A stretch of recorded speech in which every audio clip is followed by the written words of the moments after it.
another super edition of Nigeria Super Falcons Forum. My name is Olafemi Ashaolu.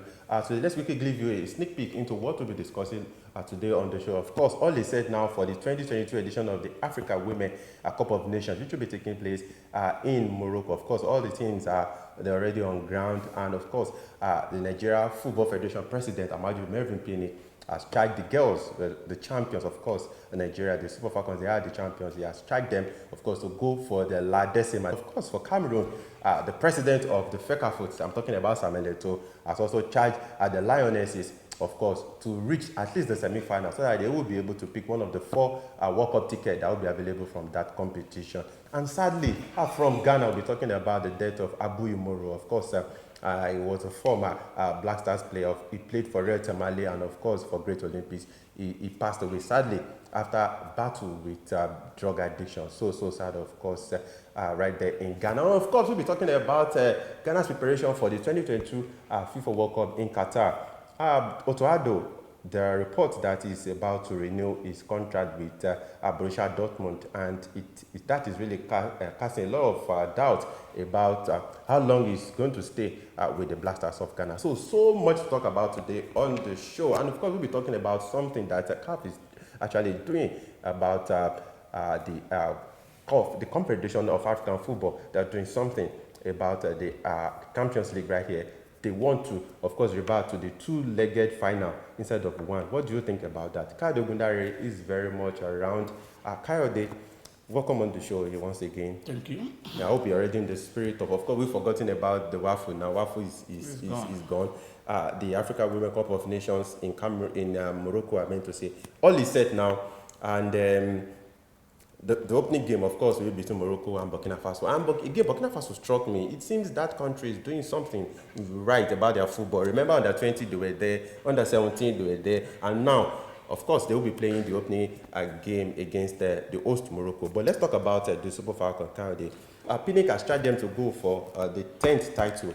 Kayode, it's going to be a lot difficult. Of course, remember the first game will be against South Africa, and they will be up for the scalp for the Super Falcons. Let's talk about it. $30,000, I remember, has been promised for the South Africans if they're able to dethrone the Super Falcons. But let's talk about the competition in general. Kayode. I think the competition has come a long way, Femi, from the early days in 1991 when they started this. Then in 91 and 1995, it was on an home and away basis. It wasn't until 1998 that they started this tournament style. And the first tournament was held in Nigeria. I remember that year Nigeria won against a very talented Ghana side. I remember there was a lot of furore in Ghana because Nigeria won 2-0. I remember a particular journalist to the Daily Graphic in Ghana then, a lady, I can't easily recall her name now, went back after the competition and said that the Black Queens actually deserved to win, contrary to what everybody saw on TV, because I happened to be in Accra at the time.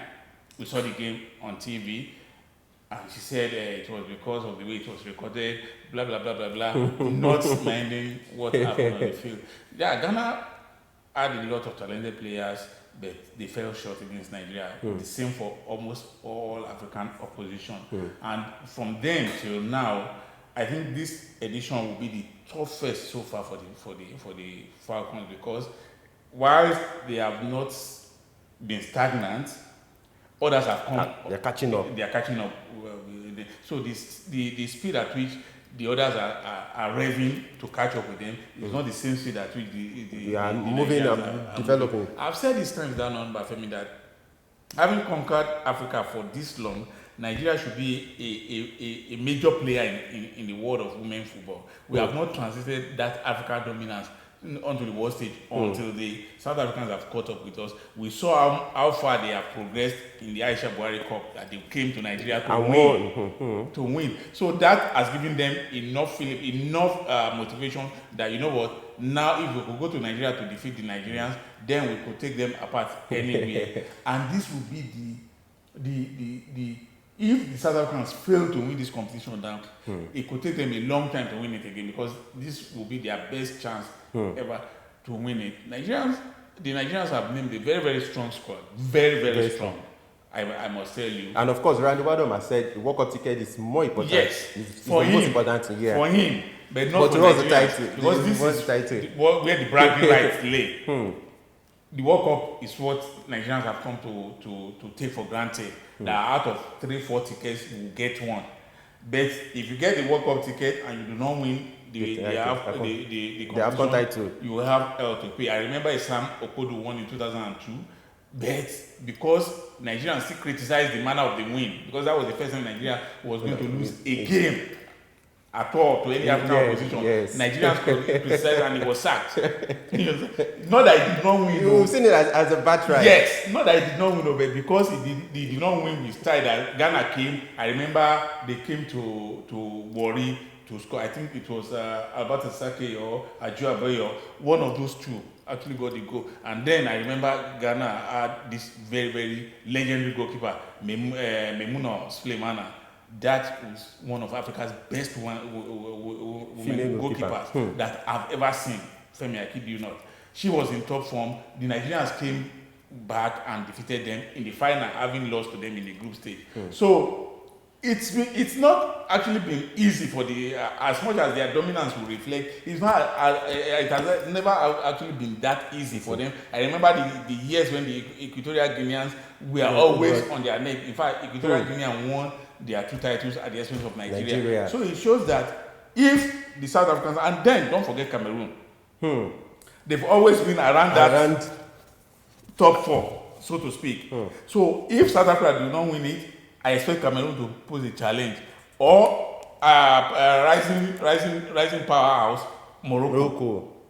I expect and they will be hosting. They are the host, so they will have the benefit of home advantage. I expect these 3 to give Nigeria the stiffest opposition. But unfortunately, Kayode, we've been talking about the unjustifiable zoning in Africa. Remember that the Super Falcons had to beat Ghana. Yes. And of course, Ivory Coast. So two big teams. 2 big teams. So it's unfortunate that we'll not be seeing Ghana in this competition once again. I think it is time WAFU. It's not a Nigerian thing, it's a West African thing. The West Africans should say that, whoever brought this proposal is not to the advantage of the, and like we have rightly observed on this program, Femi, why is it only the national team competitions that have been zoned? Why don't they zone the club competitions too? Let the Egyptians play the Algerians and the Tunisians and the Moroccans. No, that will never work because the North Africans will kick against it. That's what I'm saying. That's why we should also kick against this, because a competition that Ghana is like in the top 3 of African women's football. If you shut them out, that means you are shutting out 1/3 of Africa's best teams. It's same thing at under 17. They are like, after Nigeria, they are the second most successful team at under 17 level. We shut them out because they have to play against Nigeria. At the under 20 level, they are the most successful African team. They've won the title, they've come second, they've come third. Yet we are shutting them out again. So that's why I said it is a WAFU thing. It is WAFU that will come up as a body and say, you know what, we do not subscribe to this arrangement again. Or if you are not going to reverse it, then make it all round. Let the club competitions also be zoned. So maybe then we'll see a Rivers United having a good opportunity. We'll see a Mediama on the continent. Or Red thank you. Getting to that level. So I think it is time we do this like as a continent.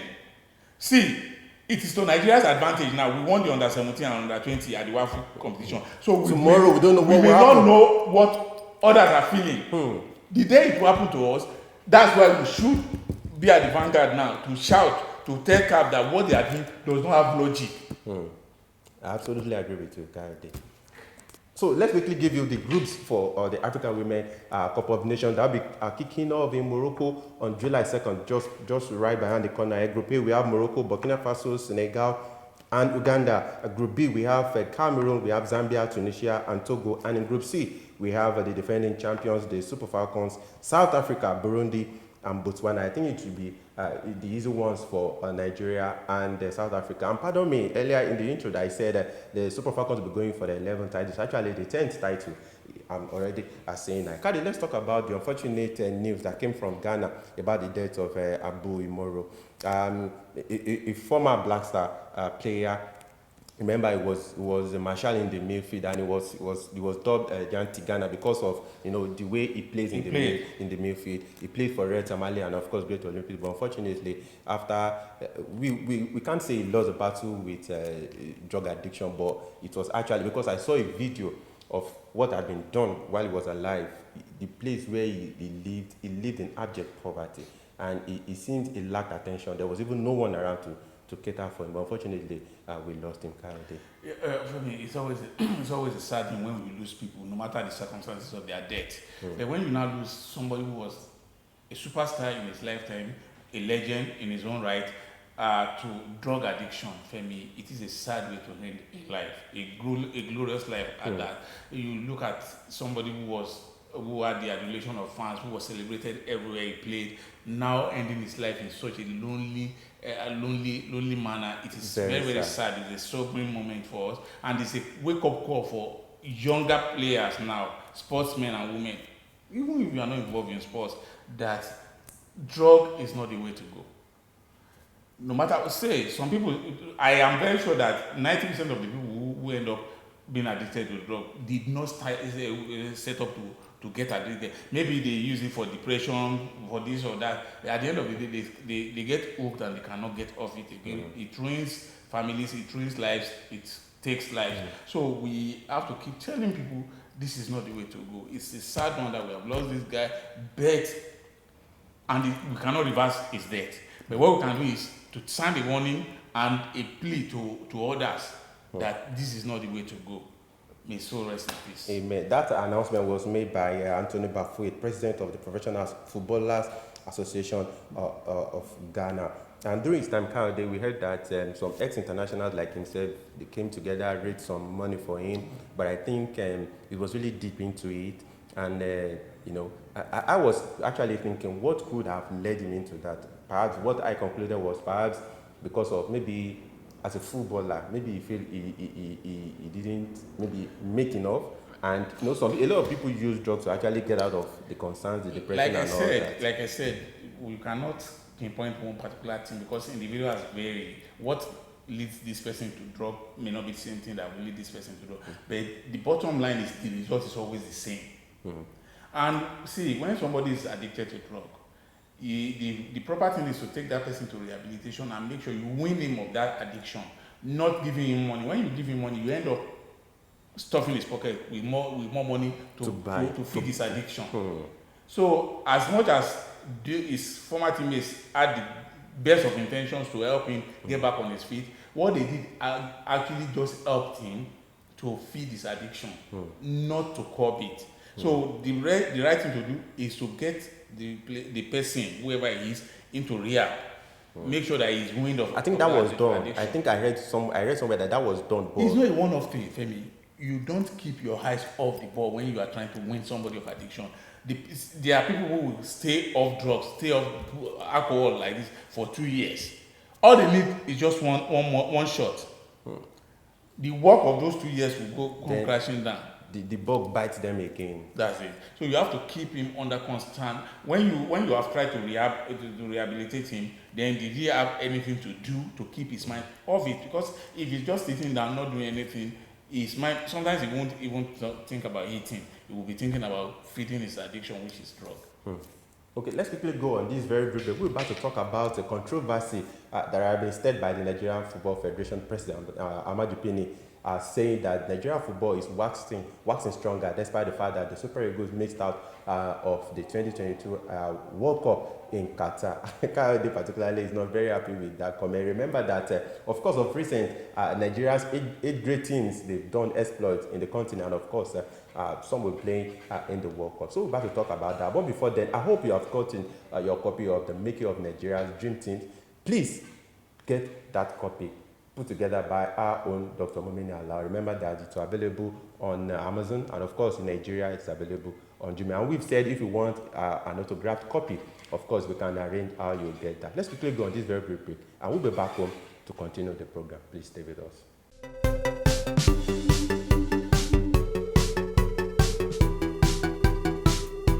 All right, welcome back, and it's still Nigeria Super Fans Forum. Please don't forget to subscribe to our channel, click the like button, share our videos. Like we've always said, if there is any issue regarding football that you want to bring to our attention or you want us to talk about, please be rest assured that, of course, we'll do justice to that. And please don't forget, wherever you are reaching us from around the world, please indicate where you are sending those wonderful messages from. Kayode, let's start with Pinnick. Recently reacted to exploits done by some of the age grade teams in the country, and he said there is no gainsaying that Nigeria football has continued to wax strong despite the Super Eagles' narrow miss of tickets to the FIFA World Cup in 2022. Remember, you talked about it earlier, the under-20, the under-17, the male teams, they went to WAFU and they did great. Then the under-17 and the under-20 for females, they'll be playing in World Cup in Costa Rica and India. Kayode, a lot of people have not been happy with that because they say, are you justifying the fact that Super Eagles missed out of the World Cup for saying this? Femi, with all due respect, I think the NFL president is just clowning about. When you say Nigerian football has waxed strong despite missing the... See, let's be honest with ourselves. I don't like talking about this World Cup miss. It is what it is. It has come and it has happened. There's nothing we can do. No force on earth can make Nigeria play at the World Cup in 2022. So it is the earlier... Not even a miracle. Nothing. So we should just forget about it. But when he brings up this kind of argument, it leaves a sad taste in the mouth that you are saying we have worked stronger. Fine, the Eagles have qualified, the Flying Eagles have qualified. But I asked, was it as a result of any deliberate football policy, development policy of the federation that took the team to where they are? No, the under-20 was arranged in less than 3 weeks. Even the under-17. Even the under-17. Yes. Because as I said yesterday, was it complaining about the short time? Exactly. These were competitions we knew like 6 months ago, 9 months ago that we were going to be playing. But we left it until 3 weeks to do. So instead of trying to claim false glory, why don't you just be gracious enough to say all thanks to the coaches who did a good job, not because of any direct input by the federation. You should not just get me started, abeg. It's been a while I saw you this angry. I am very, very angry. Okay, to pacify you, let's go back to Ghana now. Let's talk about there are reports that Addo will be renewing his contract with Borussia Dortmund, and that is really casting a big doubt about how long he's going to stay with the Black Stars of Ghana. I thought this was already sorted out that he was given a year and a half contract. Yes. And that started from March when the World Cup playoff. Yes. So the first year will be ending by December after the World Cup, yes. right? Yeah. Then till next year. So by this time next year, his contract should be expiring. Yes. So meaning that a lot of people have said, in reports from Ghana actually, are saying that Addo might not actually stay long with the Black Stars of Ghana. And an analysis done by one of the sites, I think Ghana Web or something, was saying that it might not be good because consistency with someone who has tried to bring something together, that they've not seen in a while, is supposed to continue in that stride. I remember when when he signed that contract, we had this conversation here, and I said the way I see this thing is probably different from the way others saw it. That in the first place, I'm not comfortable with him doing this job on a part-time basis. See, the work of a national team coach is a full-time job. Highly demanding. People think Shebi they play like once in 3 months. No, that we see the team when they play, but the work of the manager is done all year round. All year round, scouting, planning, everything, especially in Africa where structures are not in place, that the coach has to do a lot of things. So for me, when you now decide to add this to what you do as a coach of Borussia Dortmund, it leaves this feeling that, okay, you are here for the here and now. Whatever happens, you are off. So that commitment may not be 100%. That's where this fear is coming from now. But I understand Addo is trying to edge his bet. He knows that the job of a national team coach is not something that is guaranteed. A bad outing at the World Cup, everybody will forget about whatever he did to get them there. So that's why he's trying to hedge his bet. Giving the boot. Exactly. That's why he's trying to hedge his bet. So while this is smart thinking on his part, it's not good enough for the national team and the country. Because they need a measure of stability. They need a measure of stability, and that's what I think they should have thought about. But now what is done is done. And unfortunately, the GFA also, when he was signing that contract, that's why they gave him a year and a half contract. That's what I'm saying. No, when the GFA were giving him that contract, they did not sign it was not a contract of exclusivity. They cannot do any other job. If they had put that clause, as a matter of fact, maybe he must have told them that he wasn't going to leave his job in Germany. Let's give him that benefit of the doubt too. That probably told them, and that's why they did not insert that. Because I would expect that any decent lawyer would, in drawing up a contract, would put that law of exclusivity that you cannot do any other job, especially something that is related to what you do for us. You cannot do it elsewhere. So, but probably like you said, let's give him that benefit of the doubt that he told them he was going to be doing this job on a longer term, and they agreed. So if the GFA, who are his employers, agree, and he's also comfortable with it, and the club itself now agree that I can do this job on the pattern. I'm sure all the parties must have agreed. Maybe we should just give him the benefit of the doubt. As much as it is risky, but let us just give him that benefit. Okay, so Ghana Web is saying that the 47-year-old is expected to sign a 3-year deal extension to stay at the club with his contract ending this summer. So actually his initial contract is supposed to end maybe this June or thereabout. Okay, Kayode, let's talk about, I saw something yesterday that is kind of surprising. Addo Mate, I think we saw what he did over the 2 legs against Nigeria, along with my man Alexander Jiku in that defense line. But unfortunately, Leicester are letting him leave. In fact, as a matter of fact, his contract with Leicester City is ending today. So, Kayode, the World Cup is here. I've not heard or I've not seen anywhere that Amate is negotiating with another club. But let's look at it, a World Cup here. How unfortunate do you think it will be for the player, even for Addo himself? Because I know you'll be relying on players like this at the World Cup. Seriously, I will not press the panic button yet. Between now and the start of the new season, they are like close to almost 2 months. The new season will be starting like first week of August. That's what I'm saying. So he has a month. Yeah, a month plus. And a lot of teams will be starting pre-season just next week. Yes, I am sure that he will not have just walked out without trying to sign a deal, even if he had to take a pay cut with Leicester. If his money agent is not doing anything in that regard, maybe they just decided to allow this contract to run out so they can live on a free and go elsewhere. Maybe. I say maybe, but I'm sure that something is definitely in the offing. Amate is a decent player. He will not go. That's why this injury worries earlier. He has overcome that season, and he has shown what he is capable of doing. So I'm not sure he's going to go a long period before he gets to hook up with another club. Okay, Kayode, I love money. I wouldn't deny that. And each time I talk about money on the show, you're always on my neck. Yeah. But this time, the Minister of Sport in Ghana has inaugurated a 6-member committee to raise money for the for the Black Stars for the 2022 World Cup. But you know, the hilarious thing about it is, I have not seen. Well, maybe the yardstick I use to judge a lot of things with the way Europeans live their lives, the way they do their things, the way they go about things.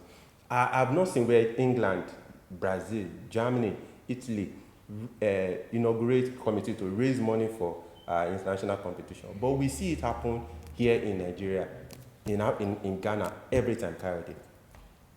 You may not be 100% correct, Femi. That's why I say I have not seen. I'm not saying it does not happen. Why I said you may not be 100% correct is that there are sponsors of the national team who bring in money. We do not have some of those in Africa. Where we have, like for example in Nigeria, we are still not honest enough to admit that the Super Eagles, for example, is a brand that can put enough resources, enough revenue for its activities. So that's why you see the NFF on one hand saying they want financial autonomy, on the other hand they go cap in hand to beg the government for money. We are going to get to a point, we are not there yet, where the government will totally hands off direct funding of the national of sports teams. But as at now, we are not there yet. So what do I think about Ghana raising money for the national? I think it's a good thing. It's better they do that now, raise the money and keep it for when they need it. or they wait until the World Cup is here and they start telling the players there's no money to prosecute. And remember that we even discussed on the show some time ago that the GFA, they're already taking steps about agreeing with bonuses and all that with the players before. So they have a budget that they are looking at how to raise the money now. So for me, I do not see anything wrong in this, to be honest. Let them raise the money through corporate organizations, subventions from government. Of course, that will be a part of the money that they will raise. Government subvention will come, corporate organizations will help, individuals will donate money, because everybody is excited that Ghana will be at the World Cup. You see, you cannot quantify even if it is the moral this thing of being at the World Cup, of seeing your flag being flown among the teams at the World Cup, the pride, the national, the level of patriotism that is a bruise in you that your team is at the World Cup. So all of this will make everybody willing to donate something. Everybody will be willing to donate something. Corporate organizations, individuals, you never can tell. I remember there was a presidential committee that was set up in Nigeria at a point during I think in 2014. I remember even in 1994. I remember in my school I donated #1 to the Super Eagles. That was then in 2014. I remember there was a presidential committee that was raised that generated money for the team, and they did quite a number of things. But those monies, were they always made public that this is how much they were generated and remitted to the federation? Yes, they made it. I think what they did was they asked the federation to give them a budget, and they funded the budget. So it's not money that you can just eat now, Femi. You cannot eat it. People know, they keep a record and they give us. So, like I said, I'm very happy the GFA is being proactive. They are not waiting until the World Cup is here. Then they now start running around looking for money. Like what happened in 2014 in Brazil. Okay. Before we run out of the let's talk about a report in France that Moses Simon has agreed personal terms with Nice. How did that news come to you? Let me start with that. Well, when I heard it, I was happy for him because the news was that there was interest from the Premier League. But when I looked from Brighton and Newcastle, precisely. When I looked at the teams that were asking for him, I felt he could have gone to Newcastle because Newcastle will be the new powerhouse in the years to come. But like I told you on this program, Femi, it will not happen this season or even next season. I remember you said so. This will be a curve. It will take time before they become. So they are going to use players now, players that helped them to stay up last season, the players that will be in this season and next season. They are going to use them to smoothen the ground before they are able to. Because this season, if they are able flush them away. If they are able to maintain they were able to maintain the Premier League status, finish in the top 10, enter the European places. If they are able to achieve these three, by next season they will be able to attract. They will be able to attract players, and that will now be bigger. Bigger players will come, and then they will start aiming high. But for now, if you go there now, Femi, I'm not sure anything is going to be worthwhile. So he preferred to stay back in France. That's familiar territory. But I think I thought Nice is bigger than Nantes is bigger than Nice, because of course it was even Nice that Nantes his side defeated in the Coupe de France last season that they won 1-0. So I felt that it should have been a step higher for him. Though forget the fact that even Nice is owned by a billionaire, that Radcliffe, the British billionaire. But I felt that Nantes for me it's a bigger club, or perhaps even in the same fry. In the same class with Nantes. Fine. Apart from the fact that Nantes were former champions, I think they won in 1995 with our own Samson Siam. Yes. I think that was 95 or 96. I do not think they are bigger like that. They are in the same. That's why I say in the same category. So that's why I say I was expecting a bigger move, just like you said. Maybe even the Brighton. The thing about transfers that some of us don't understand, Femi, is that players don't just wake up. At least not players at this level wake up and say, I'm going to one city. No, it doesn't work that way. There must be an intention from the club. Fine, maybe on the financial terms, the deal is fine with him. That's exactly what I'm saying. So if the clubs that you think he should have gone to are not looking for him, he can't just pack his bag and say, I'm going to Newcastle. Even that Newcastle, he cannot say, I'm going to Newcastle. If Newcastle comes for him and there's another bid, he can now check both and say, you know what, let me leave Newcastle, let me go to Nice. So that's what I think. Not that he saw that bigger clubs and he refused to go. He now chose Nice. No. He went to Nice because Nice met his expectations. they paid what he was expecting, and maybe they have bigger ambition as well. Who can tell? It's possible. No, because it's owned by a billionaire. Ambition is about the paycheck. That's the ambition. Not about title. No. What titles are they expecting? You can't dethrone PSD. Oh, what titles are they expecting? Okay, Kyle, let's talk about the last item before we leave the studio. The CAF Champions League, of course, the new CAF president, Patrice Motsepe, is saying that there will no longer be one leg final in the competition in Africa, Kyle. To even explain, you remember what happened between Wydad and, of course, Al Ahly in the just concluded final, where Al Ahly ended up playing the final in Morocco, and they felt that it's an undue or was an undue advantage to Wydad, you get, and they eventually lost. But Kyle, let's talk about it. For you, two-legged final or one-legged final? Femi, I will want to revert to the two-legged final, and I will tell you why. Because our level of football maturity in terms of viewership and the money available is not enough to play one-leg final. That's one. Secondly, the problem between Al Ahly and Wydad was not because the final was played in Wydad. It was because that was the reason. Hold on, and he said Al Ahly that they have. Hold on, Femi. Hold on. See, when UEFA wants to name the venue of Champions League final, they do it at the beginning of the season. They will say this season the Champions League final will be held in Manchester at the Old Trafford. Mm-hmm. So if Manchester United now qualify for the final, nobody will say But when you wait until like there are 4 teams left in the competition. But sorry, before I let you continue, what Motsepe was explaining. He said, I get it. He said he made the arrangement on ground. He said, and at the beginning for last season, Morocco and Senegal. Yes. Remember, then Senegal eventually pulled out. Yeah. So when you have he was trying to say, but he was now saying that Al Ahly's case is genuine, that they had. I do not agree with. See, why I don't know if you saw that part when Motsepe said I did. But what I'm saying, Femi, is very, very simple. I'm not even arguing with the CAF president. What I'm saying is, if at the beginning of the competition, now before the season starts, now you have asked for interested parties to come and submit bids, and you have 2 bids, and before the competition starts, Senegal pulls out. Mm-hmm. You know you have 1 bid. Then no football has been played.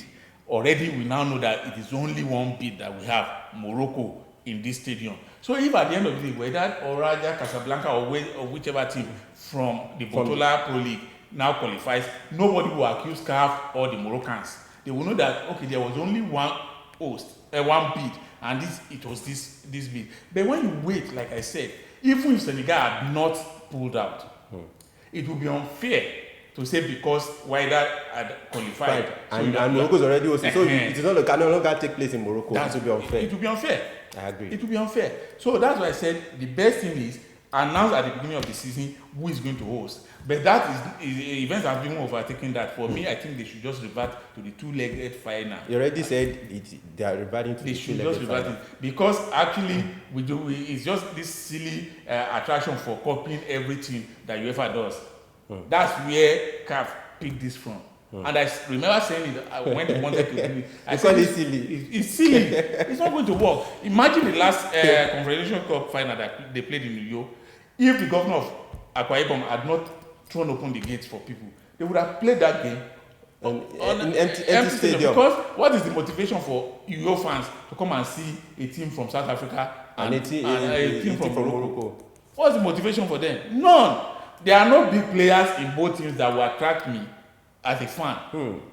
Unlike in Europe. Unlike in Europe, if the same PSG are playing in the final now, there are Messi fans, there are Neymar fans that will travel halfway across the world to go and watch.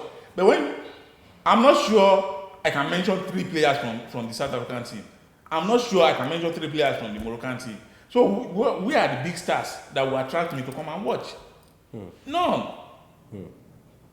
I absolutely agree with you. But our producer is already signaling us. He never gives us enough time. He never gives us okay, let's talk about Kayode as we close now. Richarlison it's confirmed now he's going to Tottenham Hotspur, and Imane Dennis is being targeted by Everton to replace him. Do you think it's going to be a good move for him? It is, actually. He has shown what he's capable of at Watford. Unfortunately, Watford went down. So Everton, forget their struggles in the last season, are still a relatively big team. So it will be a bigger platform for him to show what he can do. It's not every year that Everton will have a bad season. So if he gets back now, with the manager, they can all build. He's one of my favorite players, you know that. So I know what Dennis is capable of doing on his day. So let's just pray that this works out for him and he gets to go to Sadiq Umar to Villarreal. West Ham, they are, according to report, they are close to agreeing a deal with another Juma for Villarreal. So you think Sadiq Umar will do what Villarreal? He has shown what he's capable of doing, even though it was with Almeria. But Almeria are also not a small club. They had played in the La Liga before, so they have down. La Liga credentials. So if you could do it there, it shows that you can do it even at the level of Villarreal too. So I'm hopeful when our boys get these opportunities. I am always prayerful, always supporting them because I want them to succeed. Because when they succeed, it rubs off on the Super Eagles. So for me, I pray all the best for them. Okay. Sorry, producer. I know you support Manchester United somehow. Yeah. And you guys are looking for a defender. I think an Amate will be better than having a Maguire in your backline for the next season. Okay, I will tell Ten Hag. This is where we draw the curtain on today's program. Kayode Ogundare, once again, thank you for It's always a pleasure for me. And don't forget to get your copy of The Making of Nigeria's Dream Team. Remember, it's on Amazon, it's on Jumia. If you want an autographed copy here in Nigeria, of course, we can arrange that for you. And don't forget to keep your comments coming. Subscribe to our channel.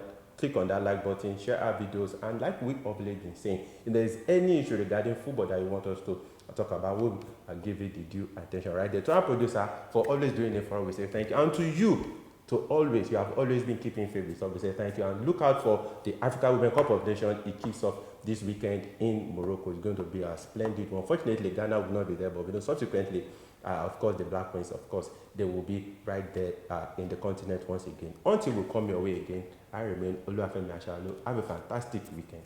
Bye for now.